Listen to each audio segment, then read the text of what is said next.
Está aquí ya Claudio Jacqueline con nosotros en el estudio porque, bueno, nos vamos a meter en las cuestiones domésticas, por supuesto. La vacuna rusa, entre las urgencias económicas que hoy tiene la Argentina y también las urgencias políticas, ¿no?, que atraviesa este gobierno. Claudio, bienvenido. Hola, Elio. Sí, es así. Uno tiene que mirar lo que pasó con la vacuna rusa bajo esta premisa: la económica y la política. Después, la sanitaria. Aunque en algún momento esto empezó en el dilema, la dicotomía entre economía y salud, primero la salud. ¿Por qué? Primero porque, ¿qué pasó en el gobierno que aceleró todos los procesos? Más allá de esta noticia de que la vacuna Sputnik había posibilidades de adquirirla y que llegara antes que otras, hay un elemento que fue disparador de todo. Es la segunda ola del coronavirus en Europa. El rebrote en Europa alteró todos los planes y activó todas las alarmas en el gobierno. Sí. A partir de ahí empezó a vislumbrarse la necesidad de dar buenas noticias en un contexto muy malo para el gobierno. Digo, si uno mira cuando hace una semana el dólar subía y subía sin techo, más el deterioro político de la imagen del presidente, más el crecimiento de los casos de coronavirus, más el deterioro de la economía con datos como el desempleo, la producción industrial, el nuevo crecimiento de la inflación. Digo, todo venía en el medio de la cuestión de las tomas, ¿no? Las tomas, claro. Digo, todo era una suma de señales muy malas, un gobierno en plena situación de conflicto y con una fragilidad en todos los órdenes. En eso aparece el rebrote del coronavirus en Europa, la perspectiva de que si eso ocurriera acá, podía causar un colapso de la economía que ya no aguantaría un segundo cierre. Esto lo admitían. Claro, esto fue lo que prendió la luz de alarma, alerta roja absoluta en la Casa Rosada. En la Casa Rosada, en el Ministerio de Economía y en el Ministerio de Producción. No aguanta la economía, no aguanta la sociedad y no aguanta la política otra situación como esta. Mucho menos frente a un año electoral.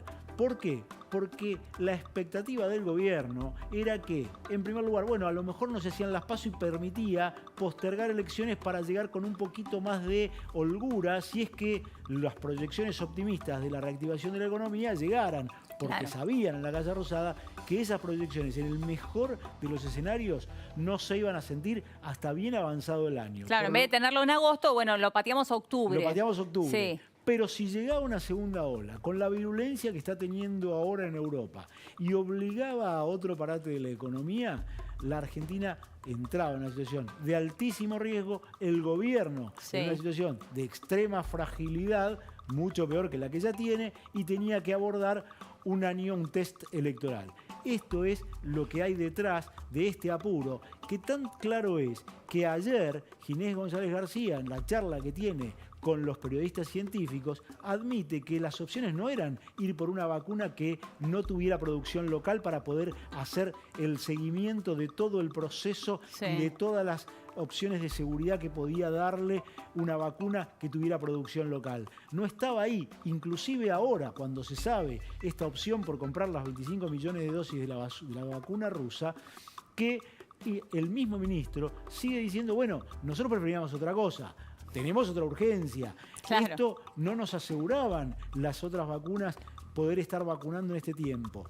De cualquier manera, y esto muestra también cuál fue el apuro político-económico, que el presidente lo desliza en una entrevista casi como al pasar y todavía no estaba preparado el aparato de comunicación oficial para marcar. Y eso se notó. Claramente. Se notó claramente, ¿no? Porque uno decía una cosa, después salía Ginés a decir absolutamente otra. Bueno, trajo muchísima confusión, Claudio, y también trajo un pedido de informe por la vacuna rusa por parte de la oposición. Vamos a hablar con Graciela Ocaña, justamente de este tema. Ocaña, ¿cómo le va? Buenas tardes.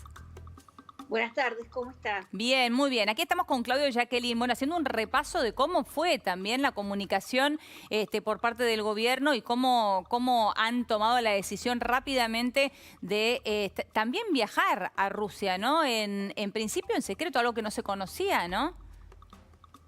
Sí, bueno, usted sabe que en toda la cosa pública, en toda la actuación que tiene que ver con el Estado, el secreto siempre es algo negativo. y nos llamó mucho la atención, básicamente porque en esa comitiva, si bien estaba la viceministra de Salud, estaban personas que no tienen mucha relación, como la esposa del ministro de Salud de la provincia de Buenos Aires, Daniel Golan, una enviada especial por parte del presidente. ¿Pero tiene algún cargo la esposa de Daniel Goyan?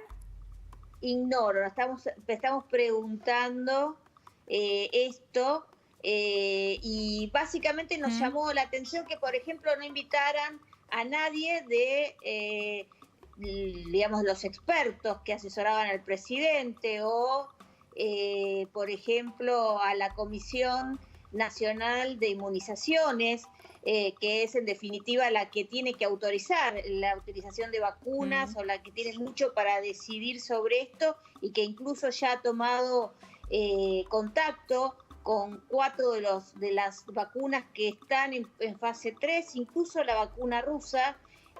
La verdad es que no se entiende esta misión súper secreta y tampoco el anuncio, porque en un principio el anuncio era que se habían comprado, después que se hizo un preacuerdo, como se ha hecho con otras empresas y otros desarrollos, y tampoco se conoce muy bien cómo se va a fabricar. Yo digo una cosa, por ejemplo, la legislación interna de la Federación Rusa prohíbe vender vacunas producidas en Rusia. Entonces, tienen que producirse en terceros países que tampoco sabemos cuáles serán. Entonces, ante esto decidimos con los otros colegas de la Comisión de Salud pedir por nota y también a través de un proyecto la presencia de los funcionarios del Ministerio de Salud, la presencia de las autoridades de la Comisión Nacional de Inmunizaciones. Graciela, perdón, una consulta al respecto.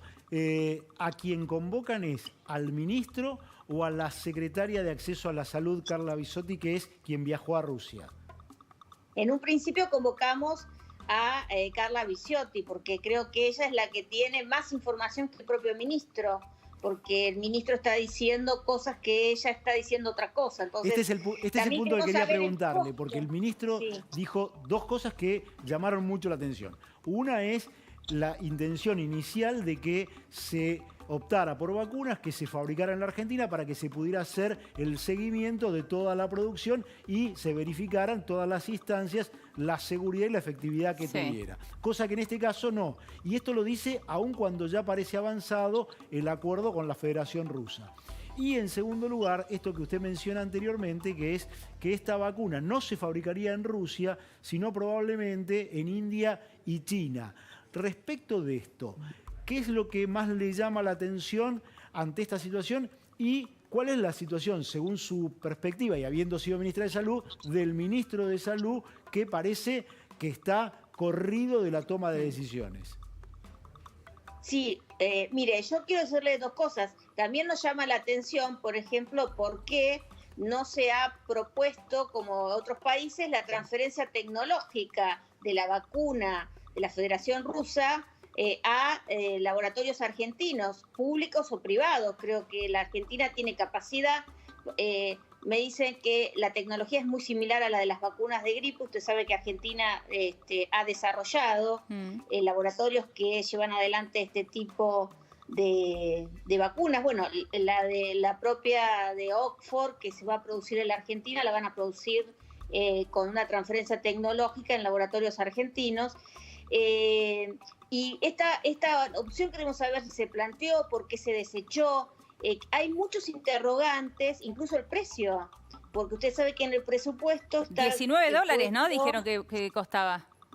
Claro, y cuando han venido las autoridades del Ministerio de Salud a explicarnos, incluso las autoridades de Economía, sobre el costo de las vacunas, siempre se habló de un costo de alrededor de entre 5 y te diría de $4 a $7 por cada dosis. Acá estamos hablando, hoy ya se habla de $19, creo que antes se hablaba de 17.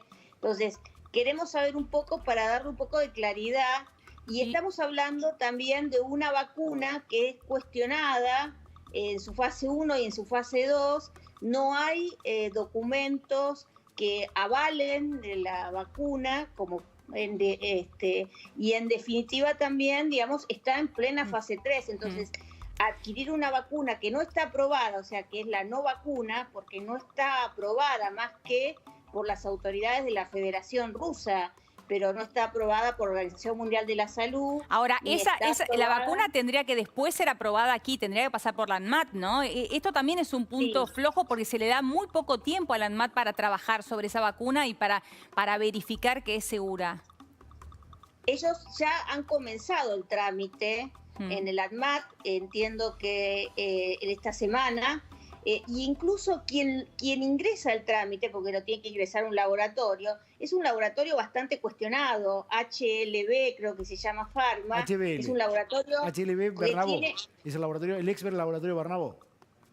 Sí, ellos no tienen que ver, ellos han vendido ese laboratorio, un laboratorio que está en convocatoria de acreedores, que digamos que tiene una serie de antecedentes muy negativos, y nos parece extraño, digamos, que aparezca este laboratorio con alguno de sus socios con contactos políticos, con el oficialismo, siendo él como el padrino de esta vacuna. No tiene capacidad ese laboratorio para producirla, digamos, para que quede claro, es distinto a lo que vemos con el desarrollo, por ejemplo, de AstraZeneca, ¿no? Claro. Graciela, muchísimas gracias por tu tiempo. Gracias. Gracias, hasta luego, buenas tardes. Hasta allí Graciela Ocaña.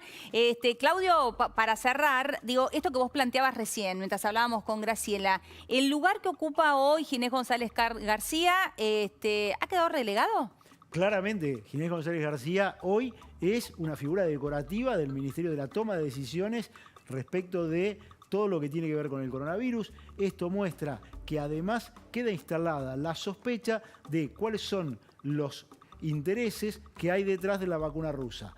De acuerdo con lo que decía Graciela Ocaña, aparece, por un lado un negocio, aparece alguien vinculado al hijo del exministro de Vido, ya vemos todas las oscuridades y opacidades que ha habido en todos esos procesos en los que ha involucrado algún debido, y por otro lado, el apuro claramente político para avanzar en este sentido. Es decir, que acá lo que estamos viendo es un apuro político que parece montarse en algunos que están buscando una beta de un negocio y no parecen estar en las condiciones que estaban los demás que han anticipado procesos de vacunas de otros orígenes. Bueno, el gobierno en busca de dar buenas noticias, podríamos resumirlo. Gracias, Claudia, la seguimos en un ratito. Gracias, Silvio. Bien, vamos a ir ahora a una pequeña pausa en PM. Quédate ahí, ya venimos.